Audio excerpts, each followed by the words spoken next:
J'ai eu toute ma vie des difficultés à parler en public, même quand je faisais du cinéma. Juste avant de jouer, il m'arrivait d'éprouver un malaise physique. Aussi peut-on imaginer la fébrilité que j'ai ressentie quand j'ai appris qu'Anthony Robbins, l'homme qui transforme la peur en pouvoir, possédait le moyen de me guérir. Si j'étais très impatient de rencontrer Robbins, je ne pouvais malgré tout réprimer quelques doutes. J'avais déjà entendu parler de la programmation neurolinguistique et des autres méthodes dans lesquelles Tony est un expert reconnu. Mais j'avais aussi passé des heures innombrables et dépensé des milliers de dollars pour me faire aider par ce genre de spécialiste. Tous ceux à qui je m'étais adressé m'avaient dit que, comme ma peur s'était peu à peu constituée au fil des années, je ne pouvais guère espérer un traitement rapide. Ils prévoyaient de me revoir toutes les semaines pour travailler sans relâche sur mon problème. Quand j'ai rencontré Tony, j'ai tout d'abord été frappé par sa taille. Je rencontre très rarement des gens plus grands que moi. Il devait mesurer 1,98 m et peser près de 115 kilos. Et il était si jeune, si agréable. Nous nous sommes assis, et quand il s'est mis à me poser des questions sur ce dont je souffrais, je me suis senti extrêmement mal à l'aise.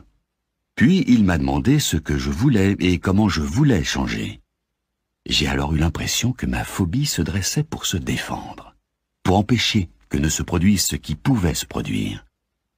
Mais j'ai commencé à écouter ce que Tony disait, je me suis laissé bercer par le rythme apaisant de sa voix. J'ai alors revécu mes impressions de panique à l'idée de parler en public. Et soudain, je les ai remplacées par de nouvelles impressions faites de force et de confiance.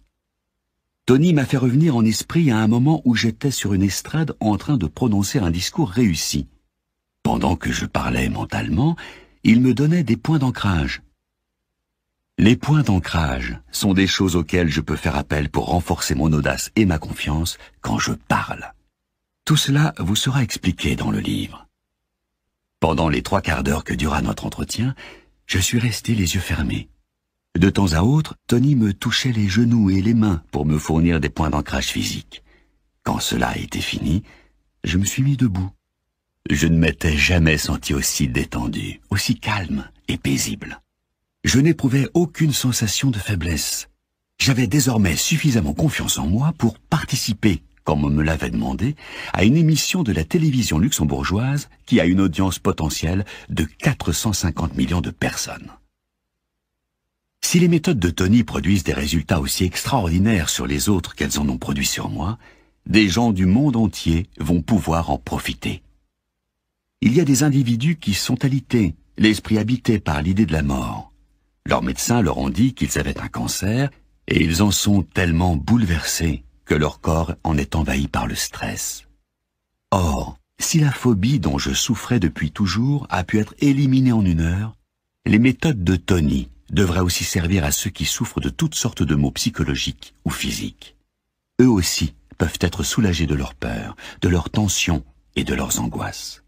Je pense que nous n'avons plus le droit de perdre de temps. Pourquoi auriez-vous peur de l'eau, de l'altitude, du public, des serpents, des patrons, de l'échec ou de la mort? Je suis libre désormais, et grâce à ce livre, vous pouvez le devenir vous aussi. Mais pouvoir illimité va bien au-delà de l'élimination de la peur, car il apprend au lecteur ce qui déclenche tout comportement humain. En assimilant le contenu de cet ouvrage, vous acquérirez la maîtrise totale de votre esprit et de votre corps, donc de votre vie. La réussite. Rire souvent et beaucoup, mériter le respect des gens intelligents et l'affection des enfants, gagner l'estime des critiques honnêtes et endurer les trahisons de ceux qui ne sont pas de vrais amis, apprécier la beauté, trouver ce qu'il y a de mieux dans les autres, laisser derrière soi un monde un peu meilleur, par un bel enfant, un jardin fleuri ou une condition sociale moins dure. Savoir qu'une vie seulement a respiré plus facilement grâce à vous. Voilà ce qu'est la réussite. Première partie. Apprendre l'excellence humaine. Chapitre 1. La marchandise des rois. Le grand but de la vie n'est pas le savoir, mais l'action. Thomas Huxley. J'entendais parler de lui depuis plusieurs mois. On disait qu'il était jeune, riche, en bonne santé, heureux, et qu'il avait réussi. Il fallait que je me rende compte par moi-même. Je l'ai examiné attentivement à la sortie du studio de télévision, et au cours des semaines qui ont suivi, je me suis attaché à ses pas, le regardant prodiguer ses conseils à tous, qu'il s'agisse de chefs d'État ou de malades phobiques. Je l'ai vu participer à des débats avec des diététiciens, former des cadres supérieurs et travailler avec des sportifs et des enfants handicapés. Il paraissait incroyablement heureux et très amoureux de sa femme, qui l'accompagnait dans tous ses déplacements aux États-Unis et dans le reste du monde. Et quand le voyage fut terminé, ils reprirent l'avion pour San Diego, où ils comptaient passer quelques jours en famille dans leur château qui domine l'océan Pacifique. Comment se faisait-il que ce gamin de 25 ans, tout juste bachelier, ait pu accomplir tant de choses en si peu de temps? Après tout, c'était un garçon qui, seulement 3 ans plus tôt, habitait encore une garçonnière de 40 mètres carrés où il faisait la vaisselle dans la baignoire. Comment cet individu extrêmement malheureux, qui se trouvait trop gros, qui avait toujours eu beaucoup de difficultés à communiquer avec les autres et dont les perspectives n'étaient guère reluisantes, était-il devenu cet homme posé, plein de santé, capable d'établir des liens intenses avec autrui et dont les possibilités de réussite semblaient illimitées? Tout cela paraissait incroyable, d'autant plus que cet homme, c'était moi. Son histoire est la mienne. Je ne suis absolument pas en train de dire que mon expérience constitue le seul type de réussite qui existe.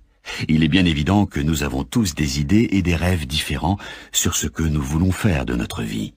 En outre, je suis bien conscient que les relations qu'on a, les lieux que l'on fréquente et les biens que l'on possède ne donnent pas la vraie mesure de la réussite personnelle. Pour moi, la réussite, c'est le processus par lequel on s'efforce de devenir plus. C'est la possibilité de se développer sur le plan affectif, social, spirituel, psychologique, intellectuel et matériel, tout en apportant quelque chose de positif aux autres. La route qui mène à la réussite est toujours en construction. C'est un parcours progressif, non un but final à atteindre. L'idée où je veux en venir est simple. En appliquant les principes que vous allez découvrir dans ce livre, j'ai réussi à modifier non seulement ce que je pensais de moi-même, mais aussi ce que je faisais de ma vie, et les changements que j'ai opérés sont à la fois considérables et mesurables. L'objet de ce livre est de partager avec vous ces découvertes qui ont changé toute mon existence. Je forme le vœu sincère que les techniques, la stratégie, le savoir-faire et la philosophie enseignée dans ces pages vous donneront autant de pouvoir qu'ils m'en ont donné à moi. Le pouvoir de transformer magiquement notre vie, en donnant corps aux rêves grandioses que nous abritons tous en nous et qu'il est temps de libérer. Quand je considère la vitesse à laquelle j'ai réussi à transformer mes rêves en une réalité vécue, je ne puis m'empêcher d'éprouver un sentiment presque inconcevable de gratitude et d'effroi. Et je suis certainement loin d'être un cas unique. Le fait est que nous vivons à une époque où des tas de gens parviennent à réaliser des choses merveilleuses du jour au lendemain, à connaître des succès qui auraient été inimaginables aux époques antérieures. Voyez le cas de Steve Jobs. C'était un gosse vêtu de blue jeans, sans un sou en poche, qui a eu l'idée d'un ordinateur domestique et a créé une société figurant parmi les 500 premières d'Amérique plus vite que quiconque avant lui dans le passé. Voyez Ted Turner. Il s'est emparé d'un outil de communication qui venait à peine de voir le jour, la télévision par câble, et a créé un empire.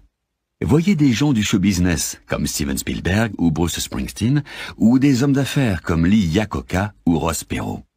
Qu'ont-ils d'autre en commun qu'une réussite stupéfiante, prodigieuse? Du pouvoir, tout simplement. Mais quel pouvoir? Car ce mot suscite des réactions affectives très diverses.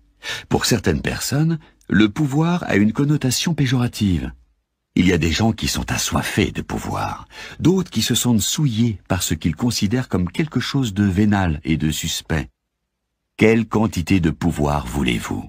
À quelle quantité de pouvoir estimez-vous avoir droit? Qu'est-ce que le pouvoir signifie vraiment pour vous? Je ne parle pas du pouvoir en termes de conquête ni d'une volonté personnelle qu'il faudrait imposer. Cette sorte de pouvoir dure rarement. Mais vous devez prendre conscience de ce que le pouvoir est une constante humaine. Ou vous élaborez vos idées, ou quelqu'un les élabore à votre place. Ou vous faites ce que vous avez envie de faire, ou vous exécutez les projets d'un autre. Pour moi, le pouvoir ultime est la capacité d'obtenir les résultats qui vous tiennent à cœur et de contribuer au bien des autres par la même occasion. C'est la capacité de changer votre vie, d'élaborer vos idées, de faire en sorte que les circonstances vous soient favorables et non hostiles. Le vrai pouvoir se partage, il ne s'impose pas. Il permet de définir des besoins humains et de les satisfaire, vos besoins et ceux des êtres qui vous sont chers. Grâce à lui, vous dirigez votre royaume personnel, votre activité mentale et votre comportement, de manière à obtenir les résultats précis que vous désirez. Tout au long de l'histoire, le pouvoir qui s'exerce sur les êtres humains a pris des formes différentes et contradictoires. À l'origine, le pouvoir résultait simplement de la physiologie. Celui qui était le plus fort et le plus rapide possédait le pouvoir de diriger sa vie ainsi que la vie de ceux qui l'entouraient. Avec le développement de la civilisation, le pouvoir s'est transmis par héritage. Le roi, qui s'entourait des symboles de son hégémonie, régnait avec une autorité incontestée. Les autres tiraient leur pouvoir de leur lien avec lui. Puis, au début de l'ère industrielle, c'est le capital qui est devenu la source du pouvoir. Ceux qui y avaient accès dominaient le processus industriel. Tous ces éléments continuent à jouer un rôle. Mieux vaut posséder du capital que n'en point posséder. Mieux vaut avoir de la force physique que de ne pas en avoir. Aujourd'hui, toutefois, c'est le savoir spécialisé qui constitue une des plus grandes sources de pouvoir. Nous vivons à l'ère de l'information.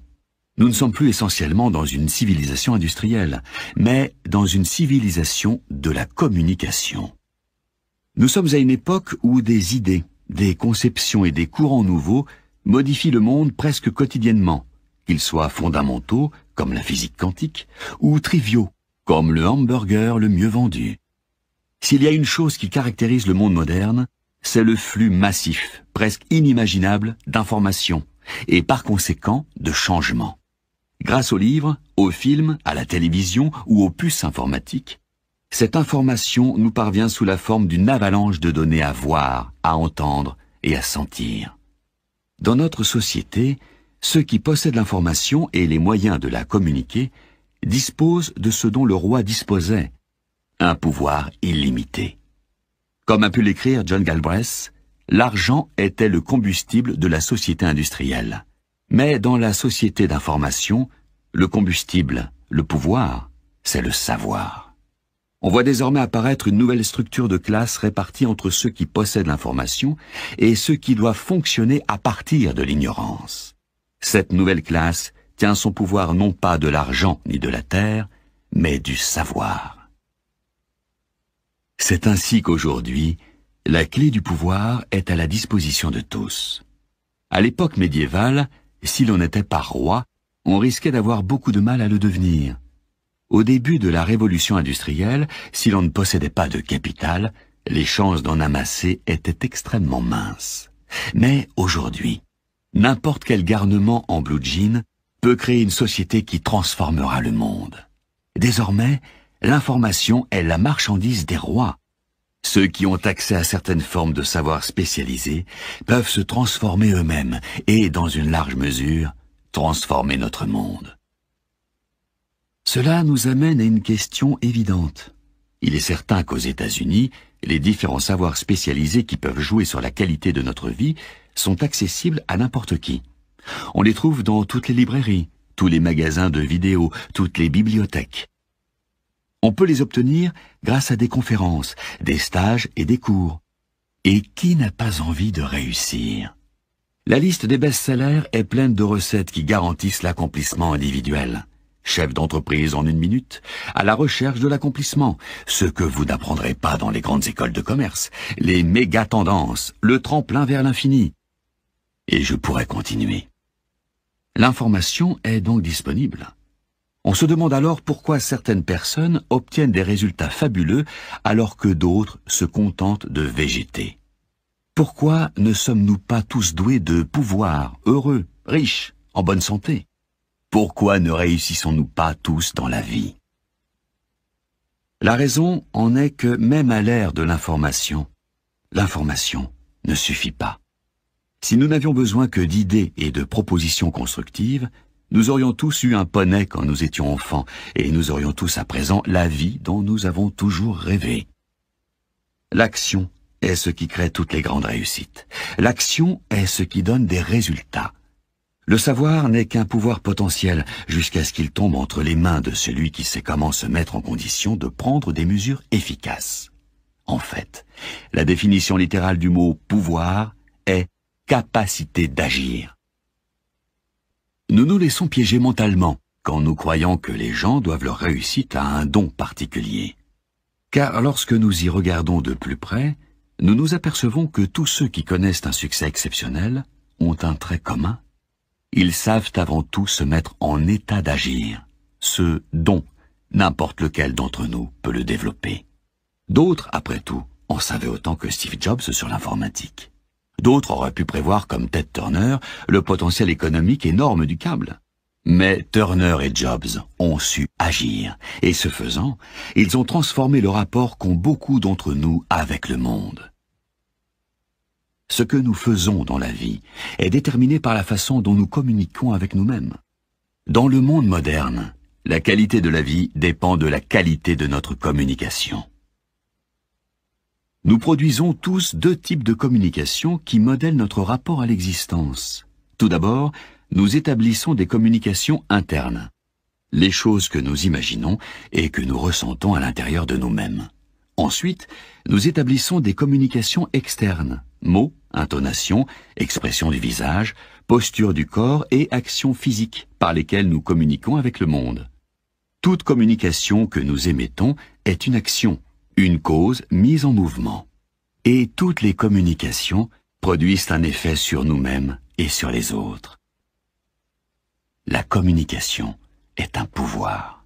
Ceux qui en maîtrisent l'emploi peuvent modifier la notion qu'ils ont du monde et la notion que le monde a d'eux. Tous les comportements, toutes les sensations s'enracinent dans une forme quelconque de communication. Ce sont ceux qui savent utiliser cet instrument de pouvoir qui jouent sur les pensées, les sentiments et les actions des autres. Voyez les individus qui ont transformé le monde. John Kennedy, Thomas Jefferson, Martin Luther King, Franklin Roosevelt, Winston Churchill, le Mahatma Gandhi. Dans un registre plus sinistre, voyez Hitler. Ces personnages avaient en commun d'être des maîtres de la communication. Ils furent capables de formuler un projet, que ce soit d'envoyer des gens dans l'espace ou de créer un État fondé sur la haine, le Troisième Reich, et réussir à réunir un tel consensus autour de leur projet qu'ils influèrent sur la manière de penser et d'agir des masses. Grâce à leur pouvoir de communication, ils transformèrent le monde. N'est-ce pas en fait cela aussi qui place un Spielberg, un Springsteen, un Iacocca, une Fonda ou un Reagan en marge des autres? Ne sont-ils pas passés maîtres dans le maniement de cet outil qu'est la communication? Or, cet outil qui leur permet de mettre les masses en mouvement est aussi celui dont nous avons besoin pour nous pousser nous-mêmes à agir.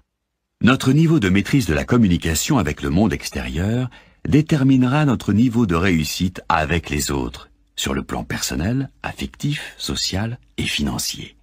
Qui plus est, le niveau de réussite auquel vous accédez intérieurement, bonheur, joie, extase, amour ou n'importe quel autre de vos désirs, résulte directement de votre façon de communiquer avec vous-même. La manière dont vous vous sentez ne provient pas de ce qui se passe dans votre vie, elle n'est que l'interprétation que vous donnez de ce qui vous arrive. Certaines situations, c'est évident, conduisent plus facilement à une interprétation positive ou négative, mais il est important de se rappeler que nous pouvons contrôler le processus d'interprétation et agir du même coup sur ce que nous éprouvons et ce que nous faisons. L'exemple des gens qui réussissent nous montre toujours que la qualité de leur vie n'est pas déterminée par ce qui leur arrive, mais par ce qu'ils font en réaction à ce qui leur arrive. Suivant la façon dont vous avez choisi de percevoir la vie, c'est vous qui décidez de vos réactions mentales et de vos actes. Rien n'a de sens en dehors du sens qu'on lui donne. Nous avons pour la plupart branché ce processus d'interprétation en mode automatique. Mais nous pouvons toujours récupérer ce pouvoir et modifier immédiatement notre façon de vivre les choses.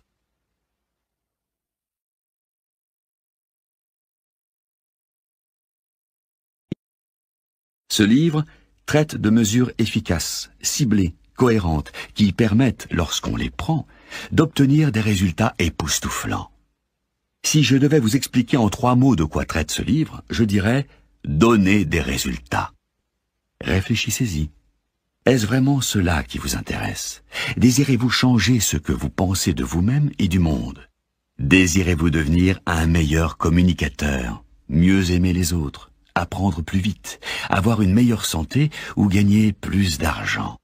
Et si c'est le cas, il vous est possible d'y arriver seul, et même d'aller beaucoup plus loin. Il vous suffit pour cela d'utiliser correctement le contenu de ce livre. Toutefois, avant d'obtenir de nouveaux résultats, vous devez d'abord prendre conscience que vous obtenez déjà des résultats. Ce ne sont peut-être pas ceux que vous souhaitez. La plupart d'entre nous rattachent l'essentiel de ce qui se produit dans leur esprit à des phénomènes incontrôlables. Mais, à la vérité, on peut contrôler son activité mentale et son comportement à un point que vous n'avez jamais imaginé. Pourtant, quand vous êtes déprimé, c'est vous qui produisez cette mise en scène que vous appelez dépression. Quand vous êtes en pleine forme, c'est aussi le fruit de votre création. Il faut se rappeler que les états comme la dépression ne vous arrivent pas de l'extérieur. La dépression, ça ne s'attrape pas. C'est vous qui la créez, comme tout ce que vous produisez dans votre vie, au moyen d'actions physiques et mentales spécifiques. Pour être déprimé, il vous faut concevoir votre vie d'une manière déterminée. Vous devez vous dire des choses à vous-même sur le ton de voix qui convient. Vous devez adopter une attitude corporelle et une manière de respirer particulière. Laisser tomber ses épaules et baisser légèrement les yeux aide par exemple énormément à se sentir déprimé. Et il en va de même si vous parlez avec un ton de voix triste et que vous imaginiez les pires scénarios possibles concernant l'avenir. Si vous bouleversez votre équilibre biochimique en vous nourrissant mal, en abusant de l'alcool ou en absorbant des drogues, vous faites baisser le taux de sucre de votre sang et garantissez potentiellement l'apparition de la dépression. Tout ce que je cherche à montrer ici, c'est que la création d'une dépression réclame des efforts et requiert des mesures bien particulières. Cependant, certaines personnes créent cet état si souvent qu'il leur est facile de le reproduire. En fait, ils relient généralement ce schéma de communication interne à toutes sortes d'événements extérieurs. Certaines personnes en retirent tellement de gratification secondaire, attention des autres, compassion, amour, etc., qu'ils finissent par faire de ce mode de communication leur façon normale de vivre. D'autres ont vécu dans cet état pendant si longtemps qu'ils s'y trouvent effectivement bien. Ils s'y identifient. Cela n'empêche pas qu'il nous est possible de modifier nos actions mentales et physiques et par conséquent nos sensations et nos comportements. Vous pouvez atteindre l'extase en adoptant brusquement le point de vue qui provoque cette sensation. Faire apparaître dans votre esprit les images qui provoquent ce sentiment. Modifier le ton et le contenu du dialogue interne que vous avez avec vous-même. Adoptez des postures physiques et des modes respiratoires qui créent cet état dans votre corps. Et vous y êtes. Vous éprouverez une sensation d'extase. Si vous voulez vous montrer bienveillant, il vous suffira de modifier vos actions mentales et physiques afin qu'elles correspondent à celles qu'exige l'état de bienveillance. Il en va de même pour l'amour ou tout autre sentiment. On peut assimiler au travail d'un metteur en scène le processus qui consiste à produire des états affectifs en gérant sa communication interne. Pour obtenir les effets qu'il recherche, le réalisateur d'un film manipule ce que vous voyez et entendez. S'il veut que vous ayez peur, il pourra par exemple augmenter le son et projeter tel effet spécial sur l'écran au bon moment. S'il veut susciter chez vous la rêverie, il agira sur la musique, l'éclairage et tout ce qui peut contribuer à cet effet. Un réalisateur peut créer une tragédie ou une comédie à partir du même événement, selon la façon dont il choisit de traiter cet événement. Or, vous pouvez faire la même chose sur l'écran de votre esprit. vous pouvez diriger votre activité mentale, qui est le fondement de toute action physique, avec autant d'efficacité et de facilité. Monter le son et l'éclairage des messages positifs qui circulent dans votre cerveau et mettre les messages négatifs en veilleuse. En somme, vous pouvez diriger votre cerveau avec autant de brio qu'en déploie Spielberg ou Scorsese pour monter une de leurs scènes. Certains éléments de ce qui va suivre vont vous sembler difficiles à croire. Vous n'imaginez sans doute même pas qu'il existe une façon de regarder les gens permettant de savoir exactement ce qu'ils pensent, ni que l'on peut mobiliser à volonté ses ressources les plus puissantes. Mais si vous aviez annoncé il y a un siècle que les hommes iraient sur la Lune, on vous aurait pris pour un fou. Si vous aviez dit qu'il serait possible de se rendre d'un bout à l'autre des États-Unis en 5 heures, on vous aurait qualifié de doux rêveur. Pourtant, il a suffi de maîtriser certaines techniques et de comprendre les lois de l'aérodynamique pour que ces exploits deviennent réalisables. Il existe même un constructeur aéronautique qui travaille sur un véhicule devant être capable, d'ici 10 ans, de conduire des passagers de New York à Los Angeles en 12 minutes. Les individus qui atteignent le sommet de la réussite suivent un chemin logique pour y parvenir. C'est ce que j'appelle la formule fondamentale de la réussite. La première étape de cette formule consiste à savoir où l'on veut aboutir, c'est-à-dire définir précisément ce que l'on veut. La seconde étape consiste à agir, sinon vos désirs resteront toujours des rêves.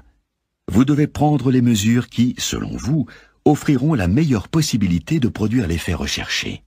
Or, les mesures que nous prenons ne produisent pas toujours les effets désirés. Aussi, la troisième étape consiste-t-elle à développer une acuité sensorielle permettant d'identifier les réactions et les effets engendrés par votre action et de reconnaître aussi vite que possible si cette action vous rapproche de votre but ou si elle vous en éloigne. Vous devez savoir ce que produit votre action, que ce soit les paroles que vous prononcez dans une conversation ou vos habitudes quotidiennes. Si ce que vous obtenez ne correspond pas à ce que vous voulez, vous devrez noter quels sont les effets que votre action a produits afin que cela vous serve d'expérience. Et c'est alors que vous parviendrez à la quatrième étape. Acquérir assez de souplesse pour modifier votre comportement jusqu'à obtention du résultat désiré. Si vous observez les gens qui ont réussi, vous constaterez qu'ils ont suivi ces étapes. Ils ont commencé par définir une cible, car sans but, pas de tir au but. Ils ont ensuite agi, car connaître son but ne suffit pas. Ils ont été capables d'identifier la réaction qu'ils obtenaient. Et ils n'ont cessé de s'adapter, de modifier leur comportement jusqu'à ce qu'ils trouvent celui qui fonctionnait efficacement. Tout effort discipliné offre une récompense multiple. Jim Rohn. Voyez le cas de Steven Spielberg. À l'âge de 36 ans, il est devenu le cinéaste le plus célèbre de tous les temps. Il est déjà l'auteur de 4 des 10 films les plus diffusés au monde, dont E.T., l'extraterrestre, film qui a battu tous les records d'audience jamais atteints. Comment est-il parvenu là si jeune? C'est une histoire remarquable. Depuis l'âge de 12 ou 13 ans, Spielberg savait qu'il voulait devenir metteur en scène de cinéma. Mais sa vie changea en un après-midi, au cours duquel il participa à la visite organisée des studios de la compagnie Universal. Il avait alors 17 ans. Le programme ne prévoyait cependant pas la visite des plateaux où se passent les choses intéressantes. Sachant cela, Spielberg décida de passer à l'action. Il faut s'accompagner à tout le monde afin d'assister à un vrai tournage et finit par rencontrer le responsable du service des scénarios qui bavarda avec lui pendant 1 heure et manifesta de l'intérêt pour ses projets de film. Avec n'importe qui, l'histoire se serait arrêtée là. Mais Spielberg n'était pas n'importe qui. Il possédait un pouvoir personnel. Il savait ce qu'il voulait. Sa première visite lui ayant servi de leçon, il changea sa façon d'agir. Le lendemain, il mit un costume, emprunta la mallette de son père où il ne mit qu'un sandwich et 2 barres de chocolat, et il retourna au studio. Faisant comme s'il était de la maison, il franchit le poste de garde d'un air décidé. Une fois sur place, il avisa une caravane abandonnée et, à l'aide de lettres en plastique, il inscrivit sur la porte « Steven Spielberg, réalisateur ». Puis, il passa l'été à rencontrer des metteurs en scène, des écrivains, des scénaristes, à traîner à la lisière de ce monde qui le fascinait, à tirer profit de la moindre conversation, à observer et développer une acuité sensorielle de plus en plus vive à l'égard de tout ce qui touchait au cinéma. Finalement, à l'âge de 20 ans, il était déjà devenu un familier des studios, ce qui lui permit de montrer à Universal un petit film qu'il avait réalisé avec les moyens du bord, et on lui offrit alors de signer un contrat de 7 ans pour la réalisation de feuilletons télévisés.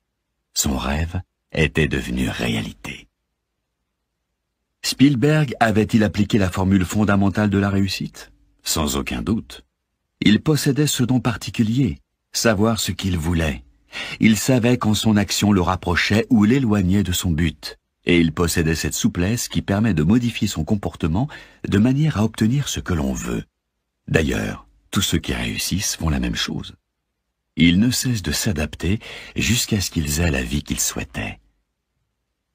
Voyez Barbara Black, recteur de la faculté de droit de l'Université de Columbia. Elle avait rêvé d'occuper ce poste un jour. Étudiante, elle s'était lancée dans ce domaine encore largement dominé par les hommes, le droit, et avait décroché le diplôme de Columbia. Puis, elle avait décidé de mettre sa carrière entre parenthèses pour se fixer un autre but, fonder un foyer.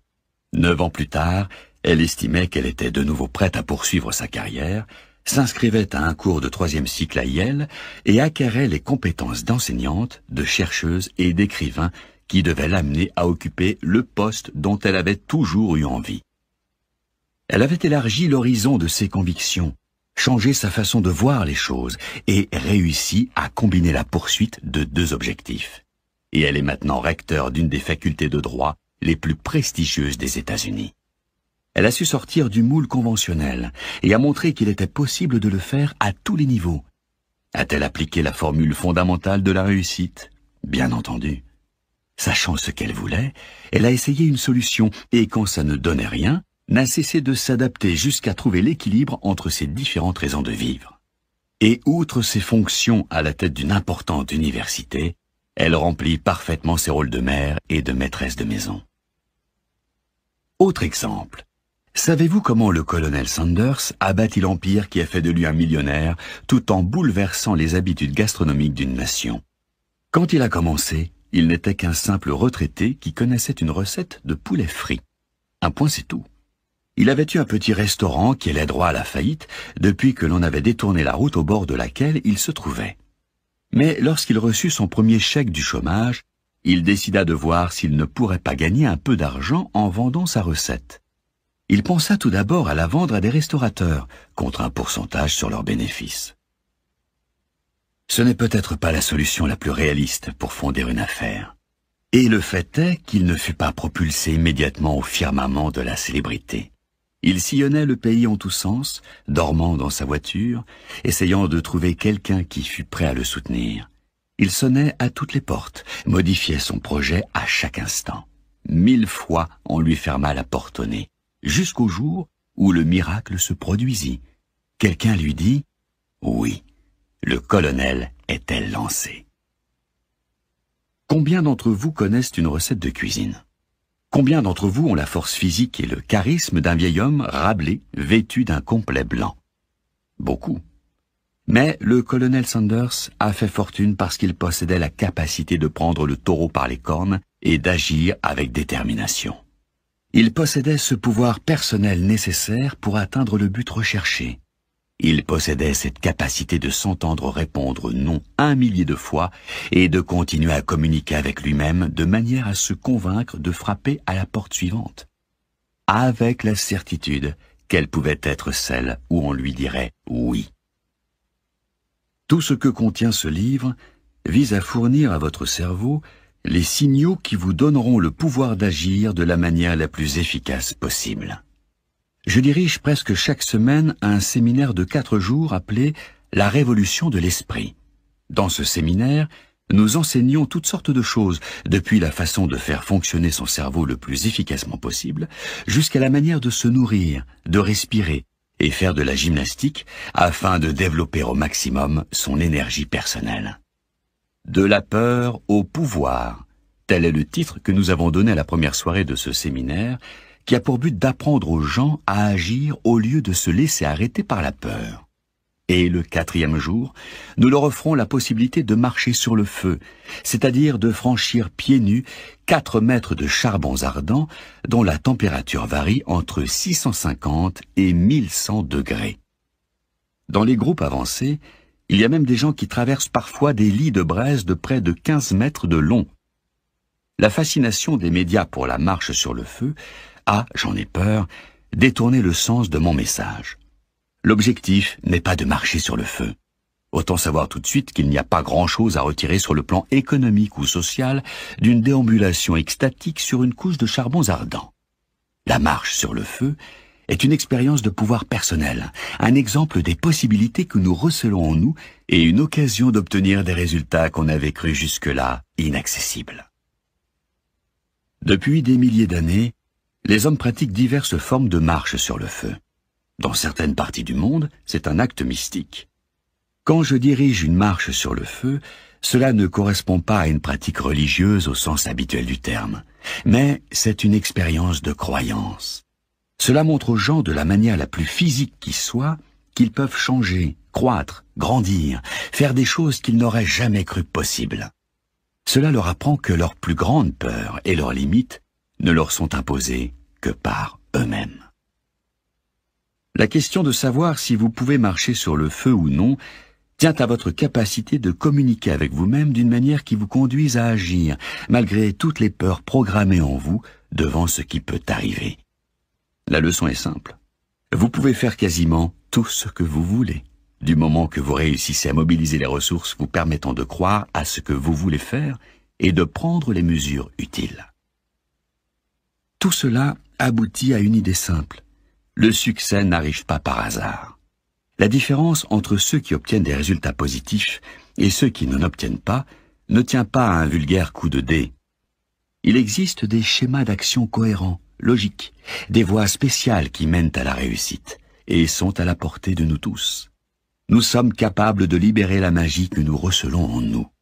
Nous devons simplement apprendre à nous mettre en état d'utiliser notre esprit et notre corps de la manière la plus puissante et la plus féconde possible.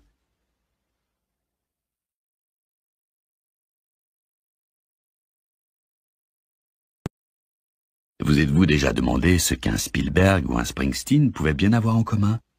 Ce que partageaient John Kennedy et Martin Luther King pour toucher autant de monde d'une manière aussi profonde?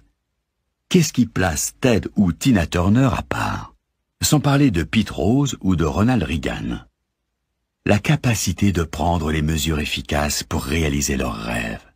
Mais qu'est-ce qui leur a permis de continuer, jour après jour, à mettre tout ce qu'ils possédaient dans tout ce qu'ils faisaient? Certes, il y a à cela de nombreux facteurs. Je crois toutefois qu'il existe 7 traits fondamentaux qu'ils ont tous cultivés.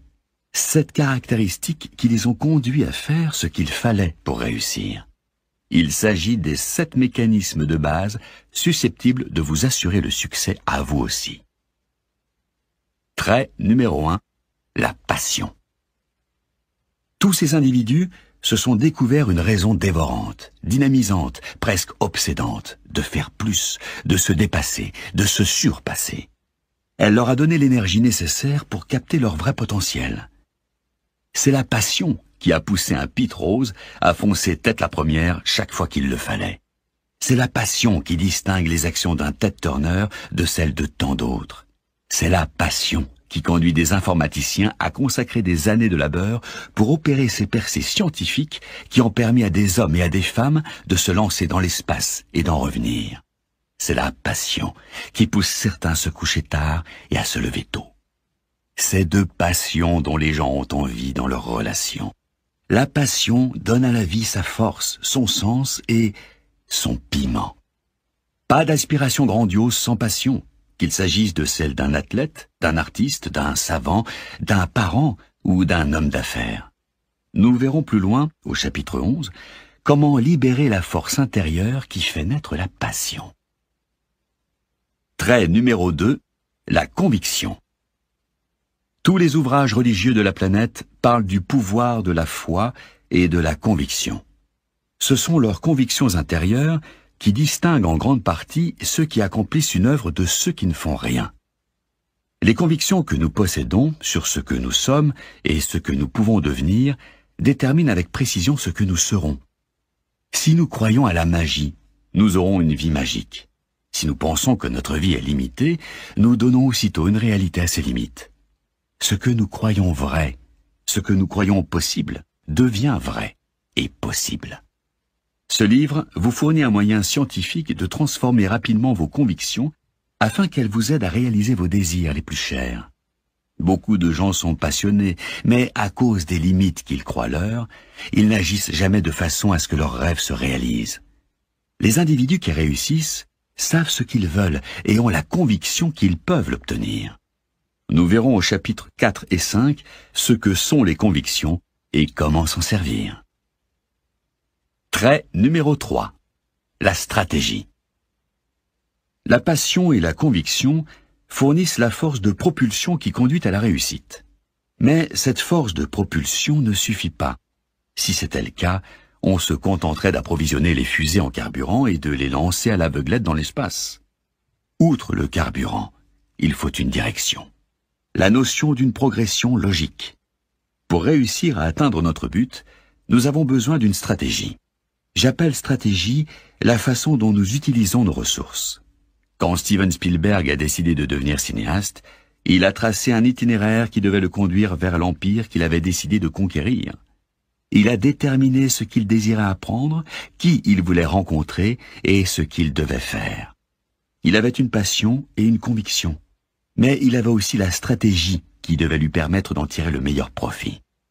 Ronald Reagan a mis au point un certain nombre de stratégies de communication qu'il utilise de manière systématique pour obtenir ce qu'il désire. Tous les grands comiques, hommes politiques ou chefs d'entreprise, savent qu'il ne suffit pas d'avoir des ressources pour réussir. Il faut utiliser ces ressources de la manière la plus efficace possible. Avoir une stratégie, c'est admettre que les meilleurs talents et les plus grandes ambitions doivent aussi trouver le meilleur chemin. On peut ouvrir une porte en la défonçant ou trouver la clé qui permet de l'ouvrir sans l'abîmer. Nous étudierons les stratégies qui engendrent la réussite au chapitre 7 et 8. Trait numéro 4. La clarté des valeurs. Quand on évoque les qualités humaines qui font un grand peuple, on pense au patriotisme, à la fierté, à la tolérance et à l'amour de la liberté. C'est ce qu'on appelle ces valeurs. Les valeurs sont en effet les jugements fondamentaux d'ordre éthique, moral ou pratique que nous portons sur ce qui compte vraiment. Elles constituent un ensemble de convictions sur ce que nous jugeons bien ou mal dans notre vie, de raisons que nous nous donnons pour penser que la vie vaut d'être vécue. Or, beaucoup de gens n'ont pas une idée claire de ce qu'ils estiment important. Souvent, des individus font des choses dont ils ne sont pas contents pour la simple raison qu'ils ne veulent pas s'avouer ce qu'inconsciemment ils jugent bien ou mal pour eux-mêmes et pour les autres. Lorsqu'on observe les grandes réussites, on constate presque toujours qu'elles sont le fait d'individus qui avaient une idée précise de ce qu'ils jugeaient important. Voyez Ronald Reagan, John Kennedy, Martin Luther King Jr., John Wayne, Jane Fonda. Ils avaient tous des conceptions différentes, mais ce qu'ils avaient en commun, c'est un fondement moral, une notion claire de ce qu'ils étaient et de leur raison d'agir. La connaissance des valeurs auxquelles on est attaché est un des éléments les plus féconds dans la poursuite de la réussite. Nous étudierons cette question des valeurs au chapitre 18. Comme vous l'avez sans doute remarqué, tous ces traits sont complémentaires les uns des autres. La passion est-elle influencée par les convictions? Évidemment. Plus nous sommes convaincus de pouvoir mener une entreprise à bien, plus nous sommes prêts à nous consacrer à cette tâche. La conviction suffit-elle à elle seule pour parvenir à la réussite? C'est certes un bon début, mais si vous êtes convaincu que vous allez assister à un lever de soleil et que pour atteindre cet objectif, vous vous précipitez vers l'ouest, vous risquez d'être déçu. La stratégie qui conduit au succès change-t-elle selon nos valeurs? Poser la question, c'est y répondre. Si votre stratégie de réussite exige que vous fassiez des choses qui ne correspondent pas à vos certitudes inconscientes sur ce qui est bien et ce qui est mal, la meilleure stratégie du monde ne donnera rien. On rencontre fréquemment ce cas chez les individus qui commencent par réussir et finissent par saboter leur propre réussite. Le problème vient de ce qu'il existe un conflit intérieur entre les valeurs de l'individu et ses stratégies. De la même manière, les 4 éléments que nous venons d'examiner sont inséparables du trait numéro 5, l'énergie. L'énergie peut être cette façon ravageuse, gaie, de s'impliquer comme un Bruce Springsteen ou une Tina Turner. Cela peut être le dynamique esprit d'entreprise d'un Steve Jobs ou d'un Ted Turner. Cela peut être la vitalité d'un Ronald Reagan ou d'une Katharine Hepburn. Il est en effet presque impossible de se diriger vers la réussite d'un pas nonchalant. Les gens qui réussissent profitent des occasions ou les suscitent. Ils vivent comme s'ils étaient obsédés par l'éventualité qu'une occasion extraordinaire s'offre à eux chaque jour et par l'idée que la seule chose dont tout le monde manque, c'est le temps. Il existe sur cette terre beaucoup de gens qui ont une passion à laquelle ils croient. Ils connaissent la stratégie qui permettrait de l'assouvir, et leur passion est en accord avec les valeurs auxquelles ils sont attachés. Mais il leur manque la vitalité physique nécessaire pour agir à bon escient. Une grande réussite est inséparable de l'énergie physique, intellectuelle et spirituelle qui permet de tirer le meilleur parti de ce que nous avons entre les mains. Au chapitre 9 et 10, nous découvrirons et apprendrons à utiliser les outils qui permettent d'augmenter immédiatement le ressort physique. Trait numéro 6. L'art de se lier. Presque tous les êtres qui réussissent ont en commun une extraordinaire capacité de se lier aux autres, ce don d'entrer en relation avec les gens, quelles que soient leurs origines sociales et leurs idées. On rencontre certes de temps en temps un savant fou qui invente un objet qui transforme le monde. Mais si ce génie passe le plus clair de son temps dans un désert de solitude, il réussira dans un domaine, mais échouera dans beaucoup d'autres. Ceux qui ont connu de grandes réussites, les Kennedy, Luther King, Reagan, Gandhi, possédaient tous cette capacité de susciter des liens les unissant à des millions d'autres personnes. La plus grande réussite ne se produit pas sur la scène mondiale, elle se produit dans les replis les plus cachés de votre cœur. Au fond de soi, chacun éprouve le besoin d'établir des liens d'amour durables avec autrui. Faute de cela, toute réussite, tout accomplissement reste vide. Nous en apprendrons plus sur cette question au chapitre 13. Le dernier trait, essentiel, est une caractéristique dont nous avons déjà parlé plus haut. Trait numéro 7, la maîtrise de la communication. Ce sujet constitue l'essence de ce livre. Notre façon de communiquer avec les autres et avec nous-mêmes détermine en dernier ressort la qualité de notre vie. Les gens qui réussissent ont appris à relever tous les défis et à se communiquer cette expérience à eux-mêmes d'une manière qui les conduit à changer les choses dans le sens de la réussite. Les gens qui échouent subissent l'adversité et acceptent les limites que cette dernière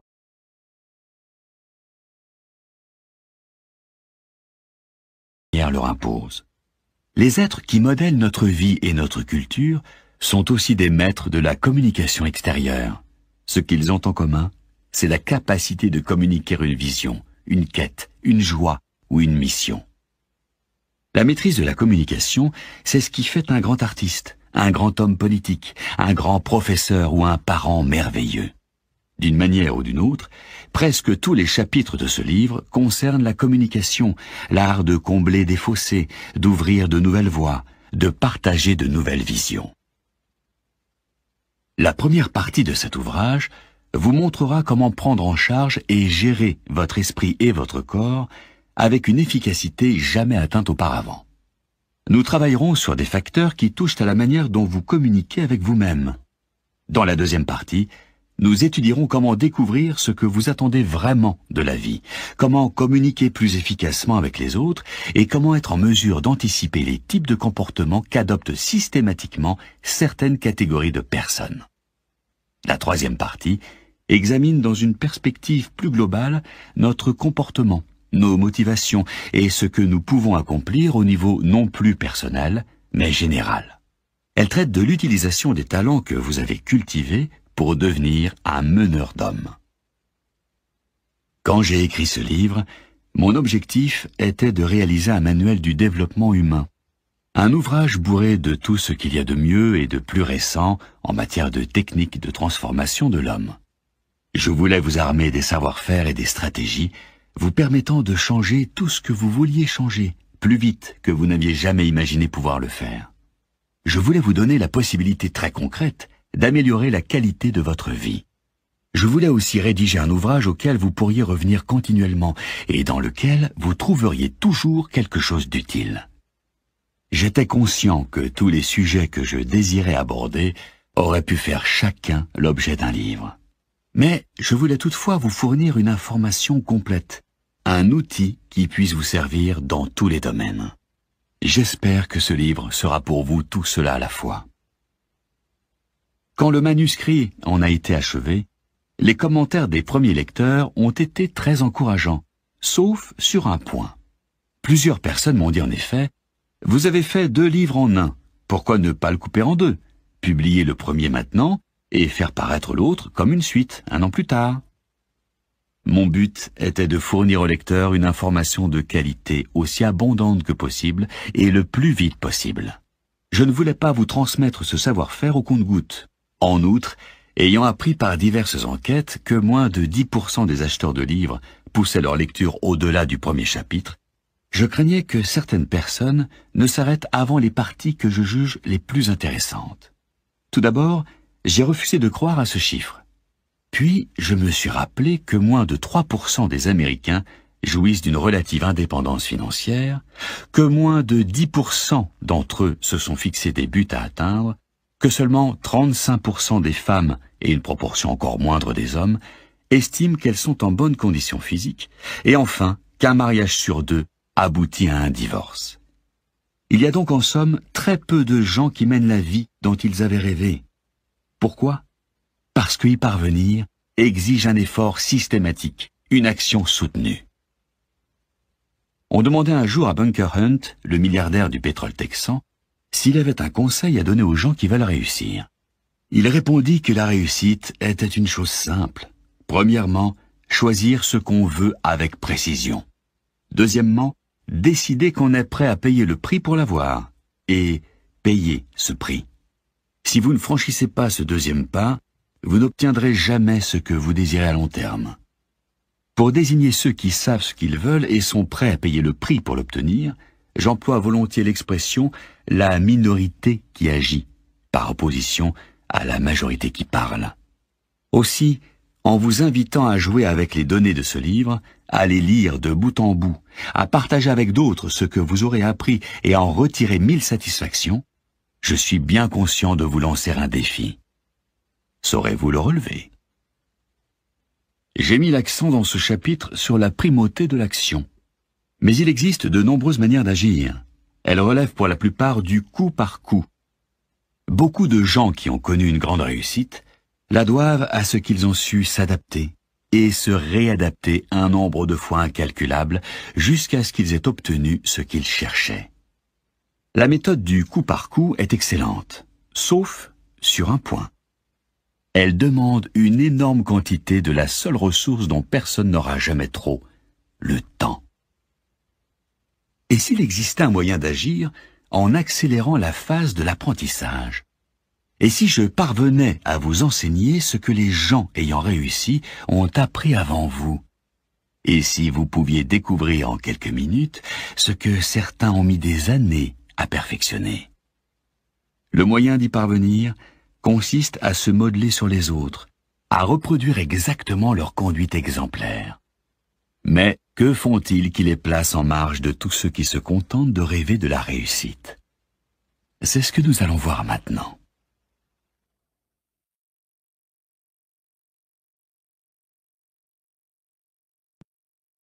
Chapitre 2. Le détail qui change tout. Il y a dans la vie quelque chose de curieux. Quand on refuse tout le reste, on obtient souvent ce que l'existence a de meilleur à donner. Somerset Maugham. Il roulait sur l'autoroute à 120 km/h, lorsque cela se produisit. Sur le bas-côté, quelque chose attira son attention, et quand il se retourna pour regarder à nouveau dans le sens de la marche, il ne lui restait plus qu'une seconde pour réagir. Il était presque trop tard. L'énorme poids lourd qui le précédait avait pilé de manière tout à fait imprévisible. Réagissant aussitôt pour tenter d'échapper au désastre, il fit faire à sa moto une glissade qui lui parut interminable et, comme dans une séquence de film au ralenti, alla s'encastrer sous le camion. Le bouchon du réservoir de la moto sauta en l'air. Alors le pire se produisit. L'essence se mit à couler et s'enflamma. Ensuite, il se souvient seulement de s'être réveillé dans un lit d'hôpital, avec une douleur cuisante, incapable de bouger et osant à peine respirer. Il a les 3/4 du corps couvert de terribles cicatrices de brûlures au 3e degré. Et pourtant, il refuse de baisser les bras. Il se bat pour survivre et recommence à exercer son métier jusqu'au jour où il est frappé par un nouveau coup du sort. Un accident d'avion qui fera de lui un hémiplégique. Il se produit dans toute vie des événements qui mettent à l'épreuve l'ensemble de nos ressources. Un moment où l'existence paraît injuste. Un moment où notre foi, nos valeurs, notre patience, notre compréhension, notre endurance sont poussés à leurs limites et même au-delà. Certains individus profitent de ces occasions pour devenir meilleurs. D'autres laissent ces expériences les détruire. Vous êtes-vous déjà demandé ce qui distingue les réactions des êtres humains devant les grandes épreuves? Moi, oui. J'ai toujours été fasciné par ce qui pousse les êtres à réagir comme ils le font. Du plus loin qu'ils m'en souviennent, j'ai cherché à découvrir ce qui place certaines femmes et certains hommes en marge de leur père. Qu'est-ce qui fait les meneurs, les créateurs? Comment expliquer qu'il y ait tant de personnes sur Terre qui mènent une vie heureuse malgré d'innombrables difficultés, pendant que d'autres qui semblent tout avoir ne connaissent que le désespoir, la colère et l'abattement? Laissez-moi vous conter l'histoire d'un autre homme, et voyons ce qui les distingue tous les deux. La vie du deuxième semble beaucoup plus réussie. Il s'agit d'un comédien fabuleusement riche, extrêmement doué, toujours entouré d'une cour nombreuse.